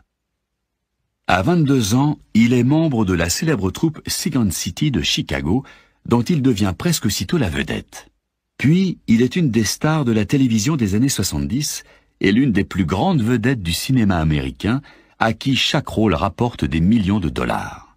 Il se lance dans la musique et y obtient aussitôt un succès instantané. Il a des dizaines d'amis qui l'admirent, il est heureux en ménage et possède des résidences splendides à New York et en Californie. Il semble posséder tout ce qu'un individu pourrait demander. Lequel de ces deux hommes voudriez-vous être? On a peine à croire que quiconque puisse préférer la première existence à la deuxième. Mais permettez-moi maintenant de vous en dire un peu plus sur ces deux personnages. Le premier est l'un des êtres qui possède le plus de force, de vitalité, et qui est le mieux réussi que je connaisse. Il s'appelle W. Mitchell. Il est vivant et bien vivant, et habite le Colorado. Depuis son terrible accident de moto, il a connu plus de succès et de joie que la plupart des gens dans toute une vie. Il a su nouer des liens personnels extraordinaires avec certains des personnages les plus influents des États-Unis. Ses affaires lui rapportent des millions. Il s'est même présenté aux élections au Congrès malgré les terribles marques qu'il porte au visage. Le slogan de sa campagne? « Et élisez-moi, ça vous changera de tous ces visages angéliques ». Il a une relation extraordinaire avec une femme merveilleuse et a fait joyeusement campagne pour le poste de vice-gouverneur du Colorado. Le deuxième personnage est quelqu'un que les Américains connaissent bien. Il s'appelle John Belushi. Ce fut l'un des comédiens les plus célèbres de notre temps, dont la réussite a défrayé la chronique des années 70.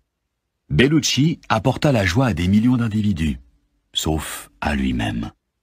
Quand il mourut à l'âge de 33 ans de ce que le médecin légiste décrivit comme un cas d'intoxication aiguë par abus de cocaïne et d'héroïne, peu furent surpris parmi les gens qui le connaissaient. Cet homme, malgré ce qu'il avait réussi, était devenu un drogué invétéré et vieilli avant l'âge.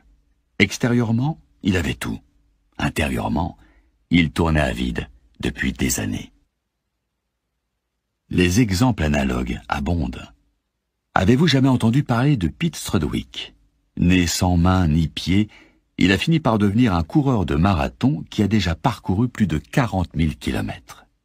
Pensez à l'histoire étonnante de Helen Keller.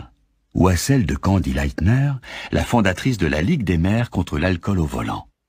Victime d'une horrible tragédie, la mort de sa fille renversée par un conducteur ivre, elle a fondé une association qui a sauvé des centaines et peut-être des milliers de vies.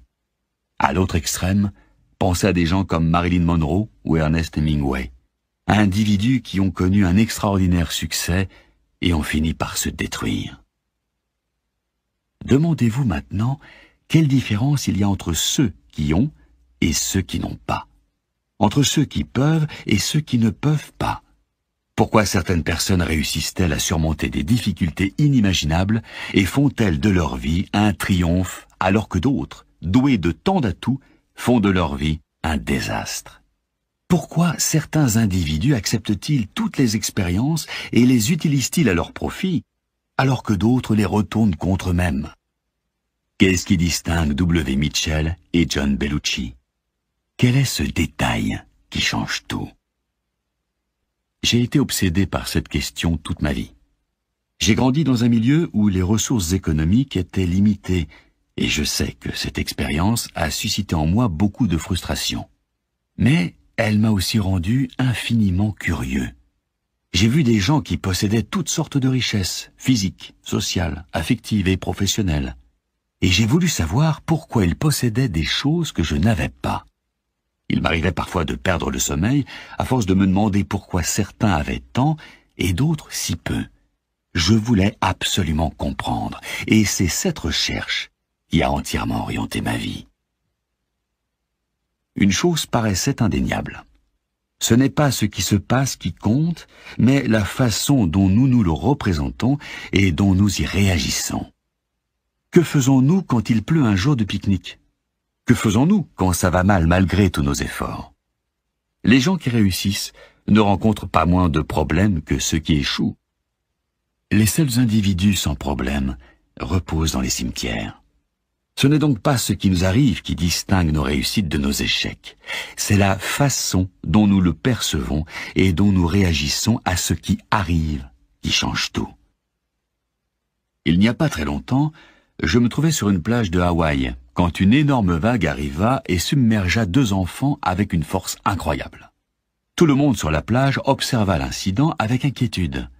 Les 2 enfants firent surface et regagnèrent la plage tant bien que mal. Le premier se mit aussitôt à brailler et à réclamer sa mère, l'autre se tourna vers les vagues et éclata de rire. Qu'est-ce qu'il y avait de différent entre eux? Tous 2 avaient vécu la même expérience et déployé les mêmes ressources physiques pour y faire face. Mais chacun décida de se représenter l'événement d'une certaine façon. Ce qui distingue les gens, c'est la manière dont ils se représentent leur expérience, la manière dont ils choisissent de communiquer avec eux-mêmes. Voilà ce qui différencie ceux qui réussissent de ceux qui échouent. Vous savez peut-être comment Julio Iglesias est devenu l'un des chanteurs les plus célèbres de tous les temps. Il n'avait pas prévu de devenir chanteur, mais joueur de football ou avocat. On lui refusa même de chanter dans la chorale de son lycée. À l'âge de 20 ans, il eut un terrible accident de voiture. On lui annonça qu'il ne pourrait plus jamais marcher. Il resta 1 an à l'hôpital où une infirmière lui fit cadeau d'une guitare. C'est à ce moment-là qu'il commença à développer son talent. À l'heure actuelle, ses chansons sont enregistrées en 8 langues et écoutées dans plus de 60 pays. On joue même un air de lui quelque part dans le monde toutes les 30 secondes. Pas mal pour un garçon qui était censé mourir ou rester paralysé à vie. Comme W. Mitchell, comme Pete Stradwick, il ne partit pas d'une réussite éclatante. Il partit d'une tragédie personnelle. Mais il choisit de se représenter la situation sous le meilleur jour possible. Et, à partir de là, il fit de sa vie un triomphe. Qu'est-ce donc qui distingue W. Mitchell de John Bellucci? Les 2 gosses sur la plage. Qu'est-ce qui a rendu possible la réussite de Julio Iglesias? La manière dont les gens communiquent avec eux-mêmes constitue le fil dont sont tissées toutes les réussites. On peut considérer chaque expérience comme un coup fatal ou comme un défi, comme un échec ou comme un point d'appui. Ceux qui réussissent se font bousculer par une vague et en tirent une leçon pour se faire porter par la suivante. Ils bravent les frimas de l'hiver parce qu'ils savent que juste après vient le printemps. Ils ont conscience de ce que leurs actions déterminent le cours de leur existence et de ce qu'en modifiant ces actions, à la fois mentales et physiques, ils peuvent transformer leur vie. Quand W. Mitchell apprit que 75% de son corps était couvert de brûlures au 3e degré, il pouvait choisir d'interpréter cette information de différentes façons. Y voir une raison de mourir ou décider d'envoyer à son cerveau n'importe quel autre message.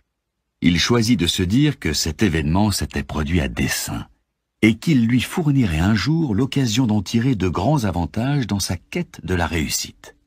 Il se constitua ainsi un ensemble de convictions et de valeurs qui fournirent une orientation à sa vie dans le sens du bénéfice et non de la tragédie, même après qu'il se fût retrouvé paralysé. Comment Pete Strudwick est-il parvenu à courir le Pikes Peak, l'un des marathons les plus difficiles du monde, alors qu'il n'avait ni pieds ni mains? C'est simple. Il maîtrisa sa façon de communiquer avec lui-même. Quand son corps lui transmettait des signaux qu'il avait dans le passé interprétés comme une limite, une douleur, une fatigue, il leur donnait une signification nouvelle et poursuivait la communication avec son système nerveux d'une façon qui lui permettait de continuer à courir. Le type de comportement que nous adoptons résulte de l'état neurophysiologique dans lequel nous sommes. Cet état peut nous doter d'un pouvoir ou nous mutiler, mais c'est nous qui le créons, et non l'environnement extérieur. Les deux enfants ont été renversés par la même vague. L'un s'est senti démoralisé, l'autre galvanisé. Est-ce la vague qui les a mis dans cet état? Non. Si cela avait été le cas, ils auraient réagi de la même façon. Ce qui a compté, ce n'est pas la vague, mais la représentation qu'ils s'en sont faite et l'état intérieur que cette représentation a produit. L'essentiel à noter ici, c'est qu'ils ont produit eux-mêmes l'effet qu'ils ont ressenti. Certes, l'environnement a servi de stimulus, mais c'est la manière dont ils se sont représentés ce stimulus qui en a déterminé le sens, bon ou mauvais, une leçon à tirer, une occasion de pleurer, de rire ou de s'enthousiasmer. J'aurais tendance à penser que la principale distinction entre les gens réside dans le choix de la perception des événements. Le détail qui change tout, c'est la façon dont les gens choisissent de réagir par rapport à ce qu'ils voient, entendent et ressentent. Comment communiquons-nous avec nous-mêmes? La communication s'établit grâce à la manipulation d'une partie de notre système nerveux. C'est principalement à travers les images que nous formons dans notre esprit ce que nous nous disons à nous-mêmes, notre façon de nous tenir, de respirer et de faire jouer nos muscles que nous donnons un sens à ce que nous éprouvons. Vous découvrirez dans ce livre une série de moyens simples de transformer la manière dont vous utilisez votre esprit et votre corps et de jouer du même coup sur vos sensations et votre comportement. Ces transformations peuvent s'opérer rapidement et sans douleur, même si les types de sensations et de comportements que vous souhaitez modifier sont devenus des habitudes. Beaucoup de gens passent leur temps à réfléchir, à se dire « Ah, si je pouvais changer les conditions matérielles de ma vie. Ah, si j'avais plus d'argent et plus de temps. Ah, si j'avais une plus belle maison et plus d'amis, je serais plus heureux. » Contrairement à la croyance populaire, l'abondance de biens ne garantit pas un sentiment de bonheur ni de réussite personnelle. J'ai travaillé avec des clients dont la fortune se calcule en centaines de millions de dollars, qui sont entourés de gens qui s'occupent d'eux et dont le travail a amélioré la vie de millions de personnes. Pourtant, malgré les signes extérieurs de leur réussite, ces gens étaient malheureux ou totalement déprimés. Se trouvant isolés, ils s'adonnaient souvent à l'alcool ou à la drogue afin de modifier leur perception. Ils découvraient toutefois que ce changement n'était que temporaire, car quand l'effet de la drogue s'estompait, ils se retrouvaient avec la même stratégie de perception, et leur mode de communication avec eux-mêmes recréait les sensations qu'ils avaient essayé d'éliminer à l'aide de la drogue. Ils n'étaient pas conscients que les changements durables s'opèrent en adoptant des modes de communication de l'intérieur, des schémas qui apportent la joie et l'amour sans action biochimique. Les vies d'hommes et de femmes comme John Bellucci, Marilyn Monroe, Elvis Presley et Howard Hughes montrent clairement combien on a tort de croire que l'abondance extérieure fournit un remède à la pénurie intérieure. Si donc vous vous surprenez en train de vous dire « Je serais heureux si seulement… » Arrêtez et rappelez-vous que le bonheur, la joie et le plaisir sont des sensations que l'on crée en communiquant avec soi-même. Elles ne dépendent pas de l'environnement. Et vous pouvez les créer immédiatement en modifiant la façon dont vous utilisez votre système nerveux. Je ne cherche pas à dire qu'il est bon de vivre dans la misère, parce qu'on a le pouvoir de percevoir les choses de la manière que l'on choisit. Je ne dis pas non plus qu'il ne peut y avoir que des moments de bonheur, où l'on aime tout ce qui nous arrive. Je crois que toute émotion est importante dans son contexte.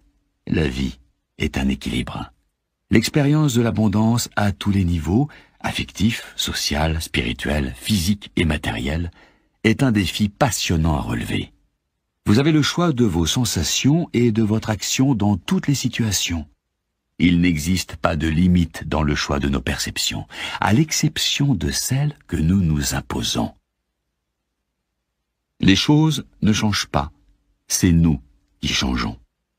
Henry Thoreau. Il existe un moyen simple de réussir qui consiste à observer les états et les représentations intérieures qui conduisent au succès et à apprendre à les reproduire. Si un état particulier produit tel effet sur quelqu'un, il y a de fortes chances pour qu'il produise le même effet sur nous.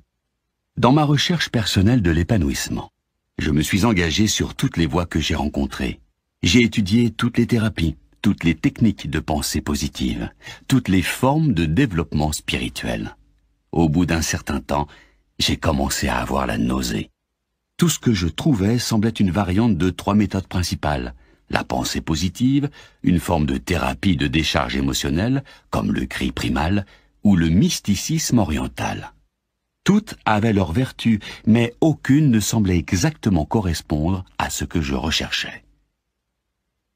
Puis, je suis tombé sur une science connue sous le nom de programmation neurolinguistique, en abrégé PNL.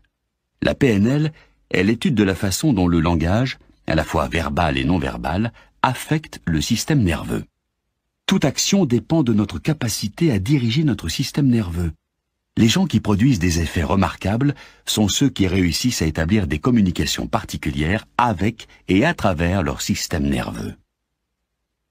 La PNL étudie la façon dont les individus communiquent avec eux-mêmes pour provoquer les états les plus féconds et offrir ainsi le plus grand choix de comportements possible. Même si le terme de programmation neurolinguistique décrit bien la science qu'il désigne, il fournit peut-être aussi la raison pour laquelle vous n'en avez jamais entendu parler jusqu'ici. Dans le passé, cette science était surtout enseignée aux thérapeutes et à un petit nombre de cadres supérieurs triés sur le volet. Quand on m'en a parlé pour la première fois, j'ai aussitôt compris que c'était quelque chose d'entièrement différent de tout ce que j'avais connu auparavant.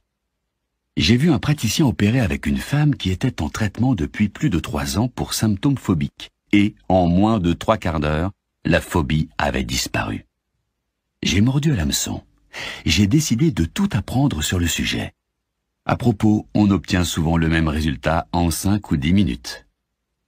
La PNL fournit un cadre systématique permettant de diriger son propre cerveau.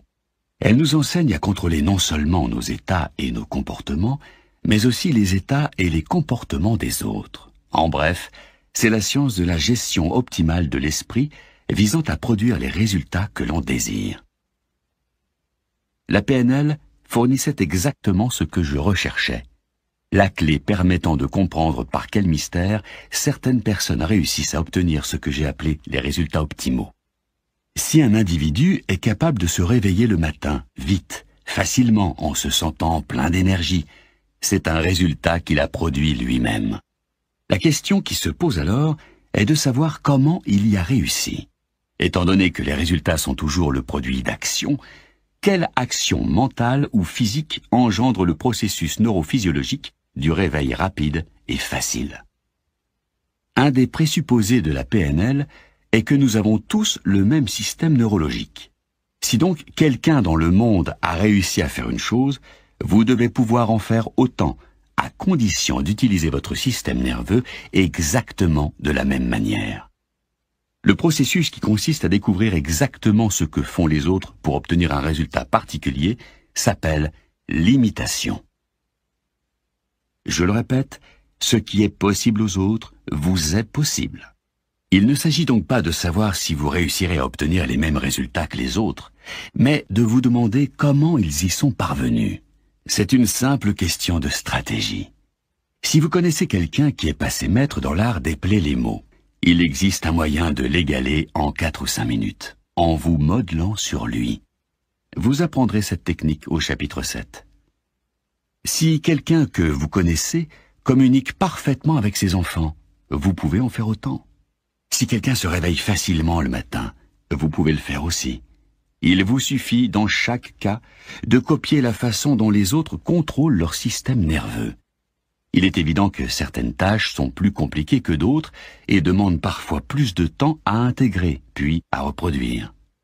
Si toutefois vous êtes suffisamment motivé et si votre conviction continue à vous soutenir tout le temps que durera votre adaptation, presque tout ce que fait un être humain peut être imité. Dans de nombreux cas, il arrive qu'une personne ait passé des années à tâtonner pour trouver le moyen spécifique d'utiliser son corps ou son esprit afin d'obtenir tel ou tel résultat. Mais vous pouvez entrer dans la danse, imiter les actions qui ont exigé des années de perfectionnement et obtenir le même résultat en quelques instants, quelques mois. En tout cas, en un temps bien moindre que celui qui a été nécessaire à la personne que vous souhaitez imiter.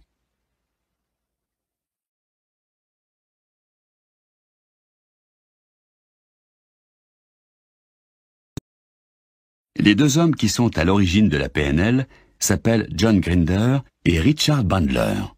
Grinder est un linguiste éminent. Bandler est mathématicien, praticien de la gestalt-thérapie et informaticien.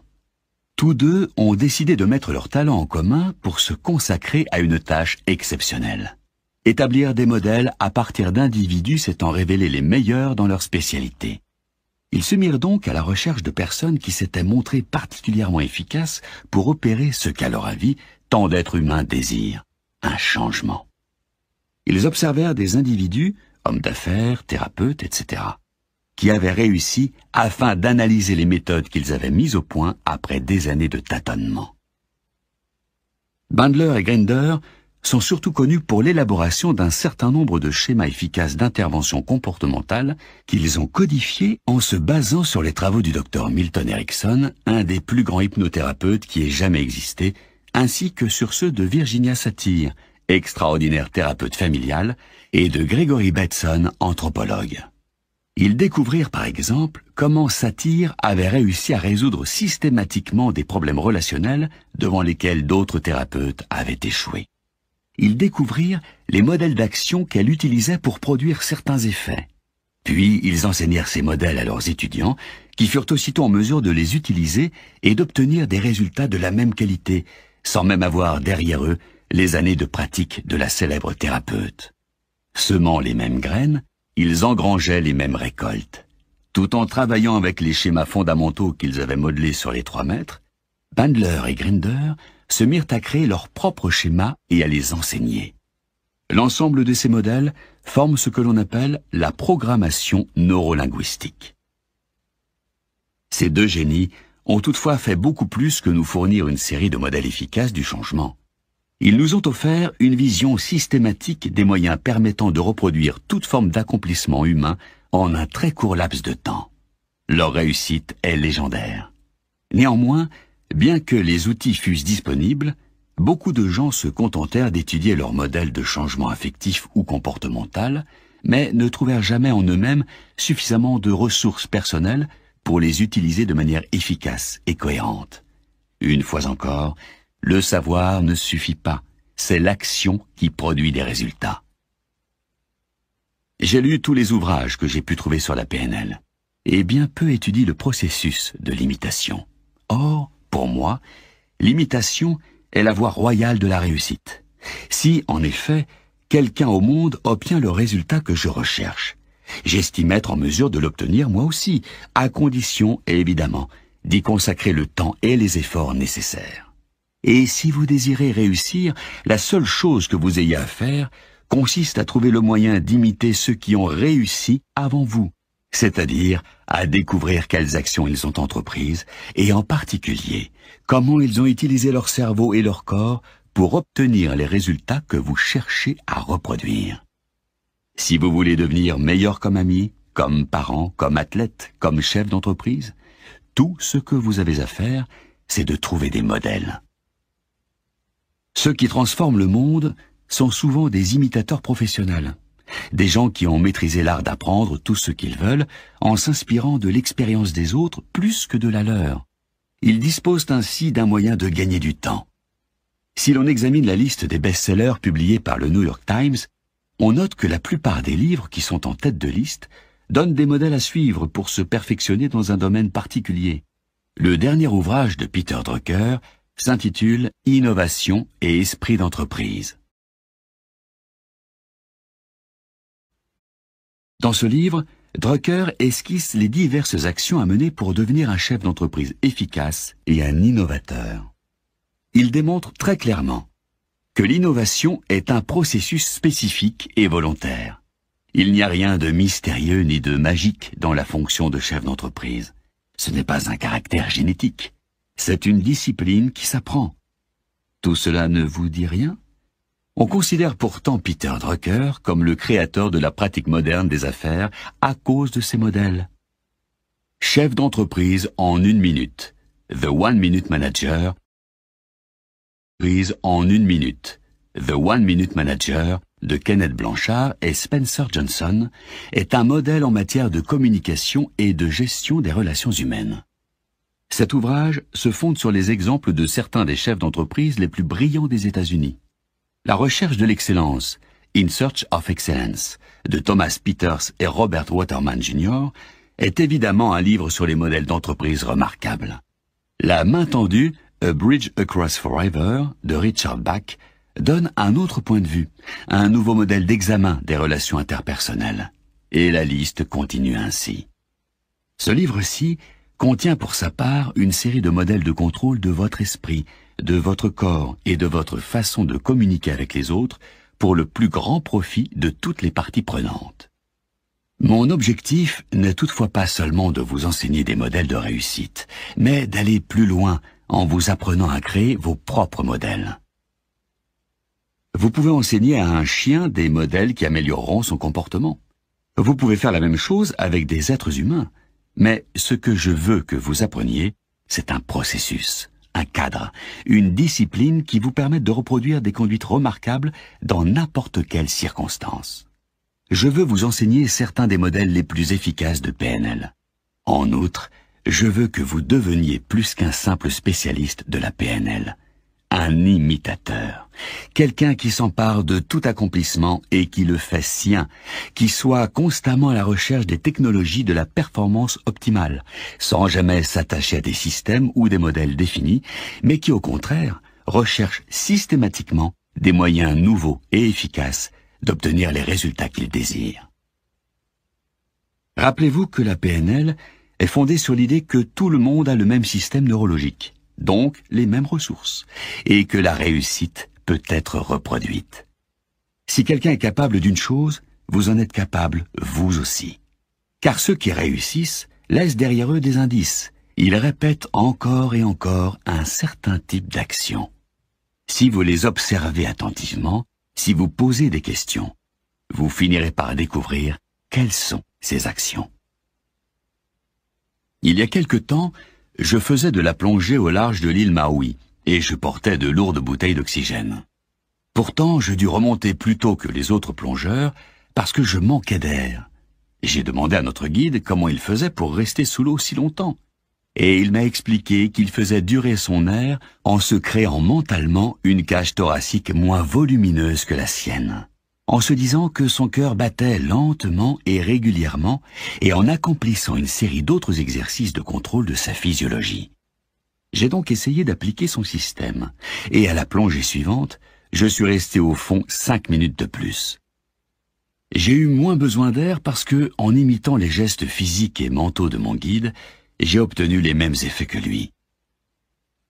Pour imiter la réussite, il faut se transformer en détective, en enquêteur. Il faut poser beaucoup de questions afin de découvrir tous les indices qui conduisent au succès.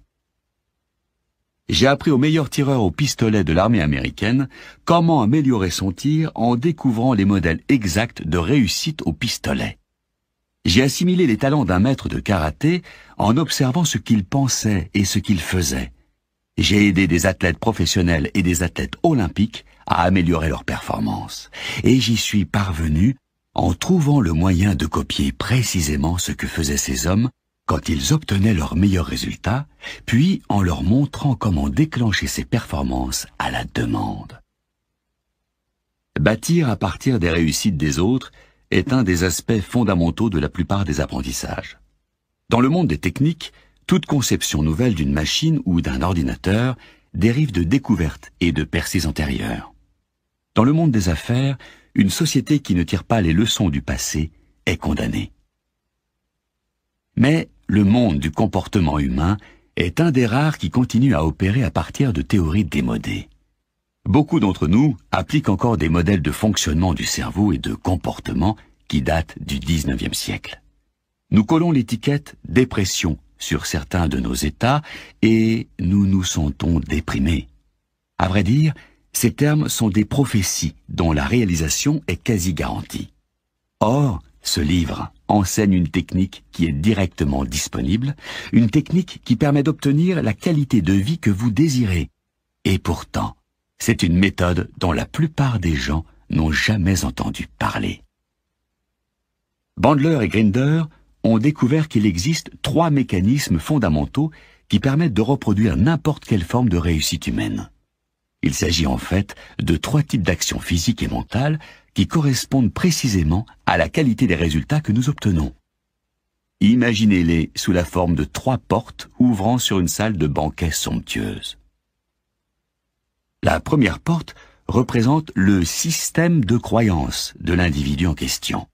Ce à quoi il croit, ce qu'il estime possible et impossible, détermine en effet, dans une grande mesure, ce qu'il est capable ou incapable de faire. Que l'on se croit capable ou incapable de quelque chose, on a toujours raison, dit une vieille maxime. Et dans une certaine mesure, c'est vrai. Car quand on croit qu'on n'est pas capable de faire quelque chose, on envoie à son système nerveux des messages systématiques qui limitent ou suppriment notre capacité d'atteindre ce résultat. Si au contraire, on envoie des messages indiquant qu'on peut le faire, ces messages, en ordonnant au cerveau de produire certains résultats, créent la possibilité qu'ils se produisent.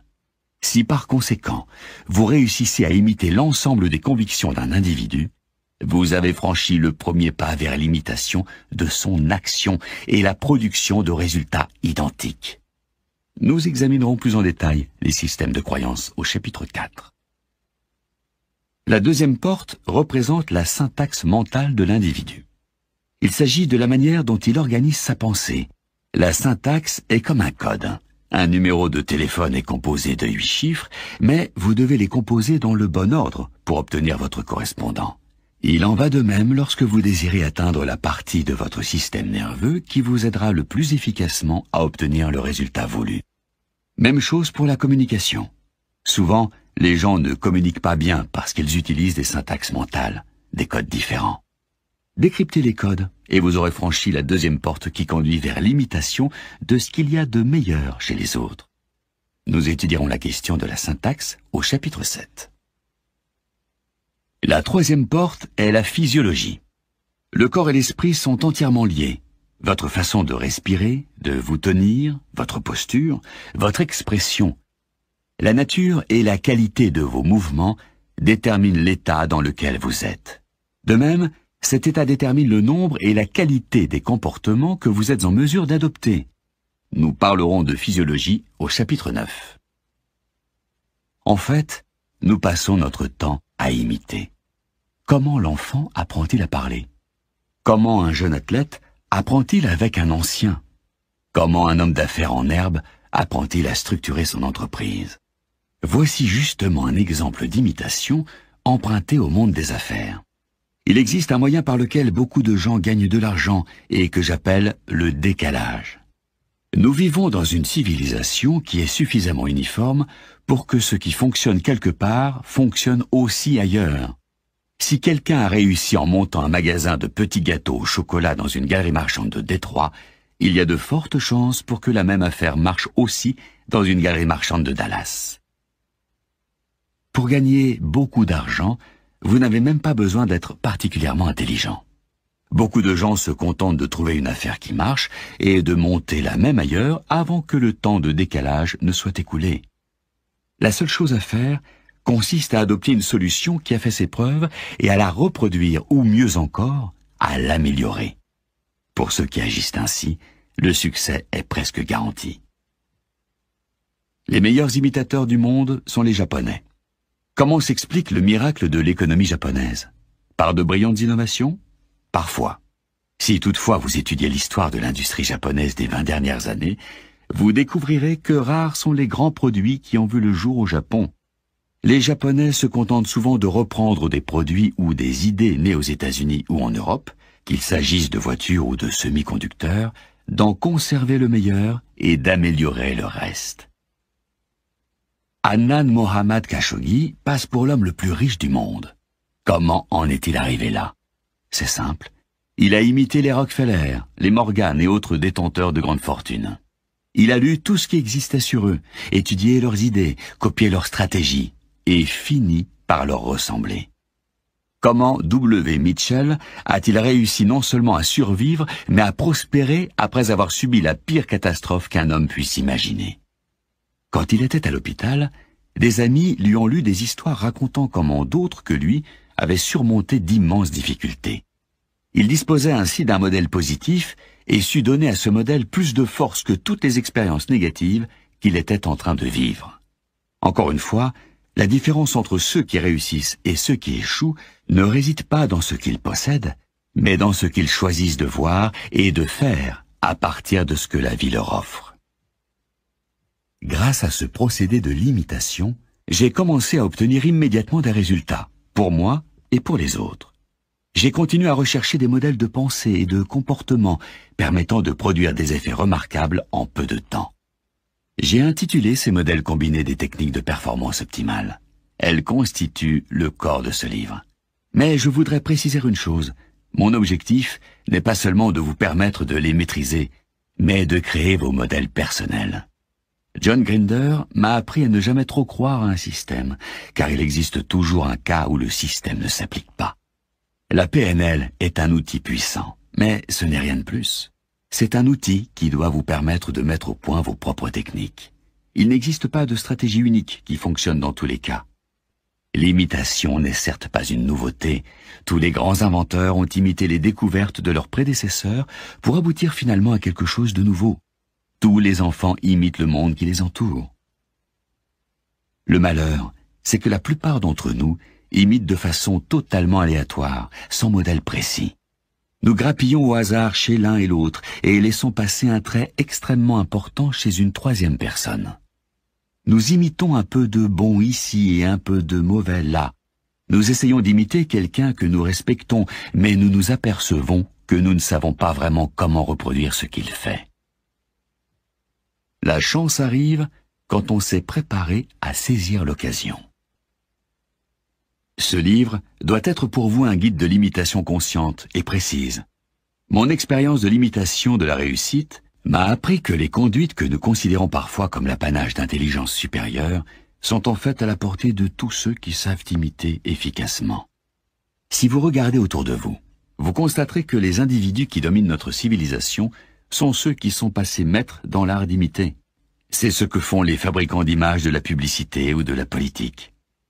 Je ne nie pas l'existence des enfants prodiges ou des êtres génétiquement doués. Je dis simplement qu'ils font certaines choses d'une certaine façon et que, si nous apprenons à faire comme eux, nous pouvons aboutir au même résultat.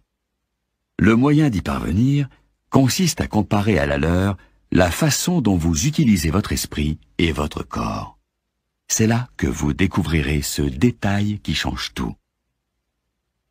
Il y a seulement 4 ans, par manque d'action positive, j'avais fait de ma vie un drame permanent. Mon monde extérieur ne reflétait pas l'individu que je croyais être intérieurement. Je connaissais tous les outils, mais je ne faisais rien pour changer. J'étais extrêmement malheureux. Je pesais 15 kilos de trop et j'étais démuni à la fois spirituellement et matériellement. Je me sentais vide. Mes relations avec les autres étaient catastrophiques. Un beau jour, j'en ai eu assez de vivre ainsi et j'ai décidé de me consacrer à plein temps à l'étude de la réussite.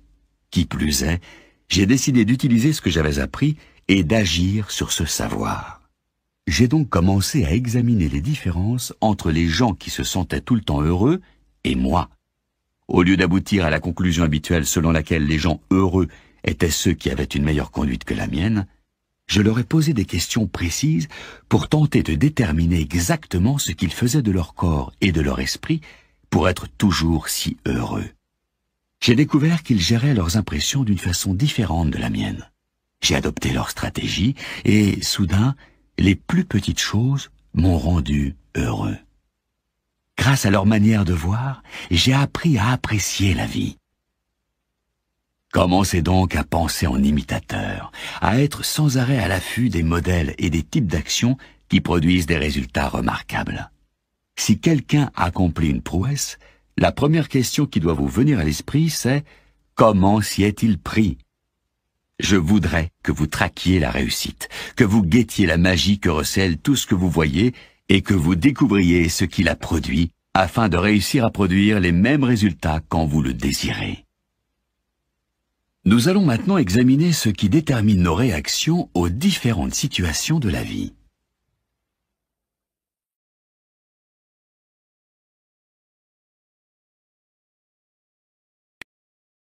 Chapitre 3.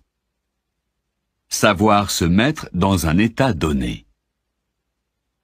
C'est l'esprit qui fait le bien ou le mal, le malheur ou le bonheur, la richesse ou la pauvreté. Edmund Spencer. Avez-vous déjà eu l'impression que tout marchait comme sur des roulettes? La sensation que vous ne pouviez pas commettre une seule erreur? Cette partie de tennis où toutes vos balles passaient au ras du filet? Cette réunion de travail où vous aviez réponse à tout? La fois où vous vous êtes surpris vous-même à accomplir un acte héroïque dont vous vous croyiez incapable? Peut-être avez-vous fait aussi l'expérience inverse, connu de ces journées où tout rate, où l'on est soudain incapable de faire un geste que l'on fait d'habitude facilement, où tout semble aller de travers. Qu'est-ce qui a changé? Vous étiez la même personne? Vous auriez dû disposer des mêmes ressources. Pourquoi obtenez-vous tantôt des résultats catastrophiques et tantôt des résultats excellents? Pourquoi les meilleurs athlètes ont-ils parfois des performances absolument nulles? Parce que nos états neurophysiologiques varient. Il existe en effet des états dynamisants, la confiance, l'amour, la force intérieure, l'extase, la conviction, qui permettent de capter toutes les ressources dont on dispose. Et il existe des états paralysants, le désarroi, la dépression, la peur, l'angoisse, la tristesse, la frustration, qui nous rendent impuissants. Nous passons tous des bons aux mauvais états et réciproquement. Vous est-il arrivé d'entrer dans un café et que le garçon aboie « Qu'est-ce que vous voulez ?» Pensez-vous que ce soit sa seule façon de communiquer? Peut-être a-t-il eu en effet une vie si difficile qu'il ne sait pas se comporter autrement. Mais il est plus probable